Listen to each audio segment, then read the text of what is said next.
Welcome to the KIMIYA Healing Podcast. This episode is a little shortcut into healing. And I'm using this to demonstrate that healing is feeling.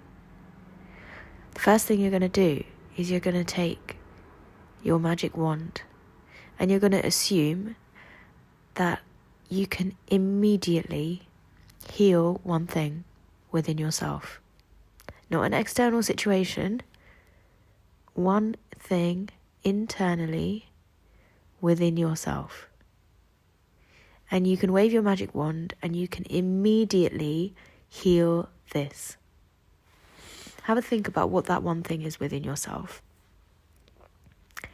You might want to close your eyes, you might want to meditate, go inside, feel into your heart and your body and see what arises. Maybe a few things arise, but maybe you keep circling back to one thing that your heart is calling you into. And doesn't involve anyone else. It doesn't involve anything else. It doesn't involve anything external. You cannot control external factors. It's one thing that you're doing within yourself, to yourself, that you are creating, that you want to heal. When you've arrived at that one thing, you're going to write it down in one sentence. One sentence only, and a short sentence. This is something, once you've written it down, you're going to notice this is something you're very familiar with. This is something that's probably permeated through many areas of your life. This is something that probably feels old, maybe even ancient. This is something, hopefully, it is something deeply internal and personal. And maybe it's triggering to read it on paper. Maybe you don't like the way it sounds. Maybe it brings up all sorts of feelings. Maybe you don't like the way it makes you feel. Chances are you don't. That's why you want to heal it. Very normal, very natural. We should always be looking within ourselves to find these things. And now we found one thing. We're going to wave our magic wand and we're going to heal it immediately. To do that, the only thing to do is to feel yourself without that feeling. Feel yourself without that challenge, without that block, without that belief system, without that habit, without that behavior. Feel yourself. Close your eyes, go inside, and feel. See yourself in your mind's eye, without the challenge, without the block. Take a few moments to breathe there and feel it. Feel into everything that it means to you. Feel everything that it connects to. See yourself moving in space, free of this block, of this pain, of this habit, of this belief, whatever it is. What are you doing? What are you doing with your body? How are you moving your body? What are your emotions? Feel it all and visualize yourself. Now, the reason I'm inviting you to do this practice is because the first time you do this, you are not going to be able to visualize yourself for very long, if at all, and you're not going to be able to feel it for very long or very deeply. And maybe you're smiling, listening to this, thinking, how did you know? I know, because I've done this myself. This is the whole point I'm trying to invite you to understand. The block that you felt that is so familiar, that follows you around everywhere, is there.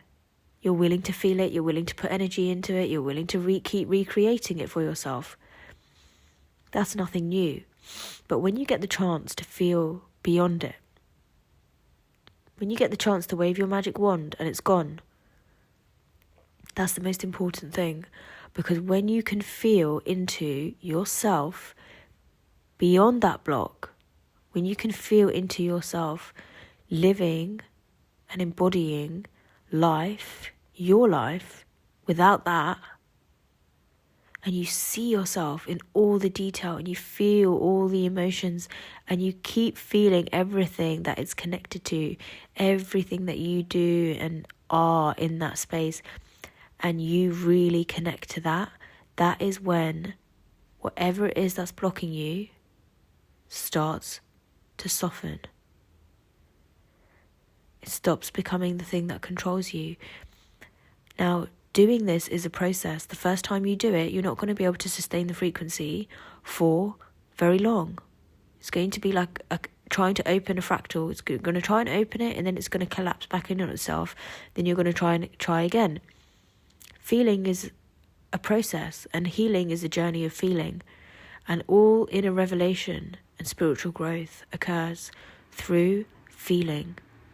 We have to feel in order to create our reality. So, after you start developing this and cultivating a practice, and you start normalizing the way it feels to be beyond your limitations, that's when you're going to start experiencing yourself beyond your limitations. And when you do that, you start experiencing the external world beyond your limitations. Because at the moment, you're only feeling and experiencing what you're allowing yourself to experience from within. The more you do this, the more your nervous system and your energy field starts to ground and expand into this new way of being. Because it's a way of being. It affects the way you feel, the way you move, the way you act, the way you think, the way you experience the entirety of life.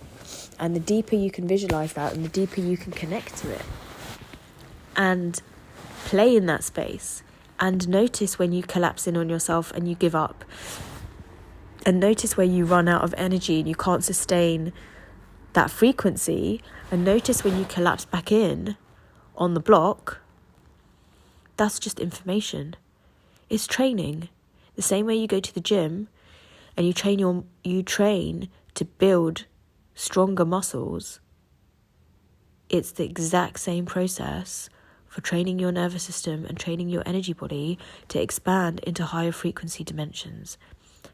You start to embody what you feel, and when you can access your heart in this way and do this and keep going deeper and deeper into the visuals in particular and who you are when you are beyond your limits, feeling that person and adoring that person and really enjoying how it feels to be you without the block, without the suffering.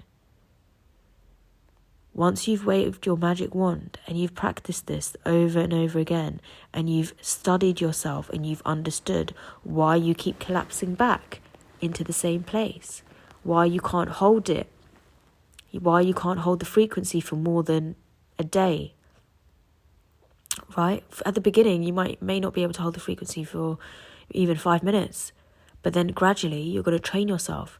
Then you're going to be able to hold the frequency for a day, then a few days. Then it's going to become a stream of consciousness, and it's going to become very easy to drop into, and then it's going to become a way of life. It's going to become you and how you live your life, and that can happen very quickly when you keep practicing and studying, not just practicing thinking that this is another manifestation protocol and I'm just going to keep visualizing myself in my future and then wondering why my life isn't changing. This is not about that.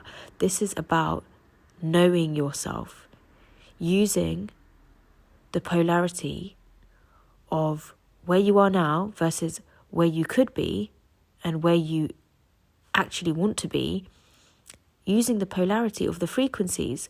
One frequency is going to be much higher than the other, and one frequency is going to be much harder to feel into and embody than the other. And when you stretch yourself and stretch your limits, and you constantly notice why you yourself bring yourself back to the denser vibrations, and you can treat yourself kindly when you see yourself doing that over and over again, rather than shaming yourself and judging yourself for it. If you can be kind to yourself and balance within, understanding that this is a process, it takes practice, you will soon find that whatever comes your way, you're going to be very able to move beyond your limits. Because we are only limited by what we are willing to feel. And when we are blocked by fear, because of trauma, because of chronic stress, because of our life experiences, our unresolved ancestral trauma, when we are holding fear, especially when we don't have a relationship to the fear, and it's moving through our energy system, it's moving through our root space, it's moving through our heart, but we don't feel it because we don't feel safe enough to feel it and process it, that's when it becomes very difficult to really visualize yourself beyond your limits. Because whenever you try to feel into the higher frequencies, what's the vibration that you need to feel first? The denser vibrations. You're going to have to feel into the immediate physical body. And if that's where you're holding a lot of trauma in your nervous system, forget about feeling into 12D. You're going to feel first your own nervous system. And when you don't like what you feel, or it feels threatening, you're going to shut down. And then the whole experience of training yourself to feel beyond becomes very, very challenging. So this is a journey of healing and practicing radical self-honesty by feeling and allowing yourself to understand that there's more. Start to embody a practice that allows you to feel into that more, and all the while learning about yourself in the here and now, about why you do what you do. It's not about bypassing where you are now and dreaming about the future.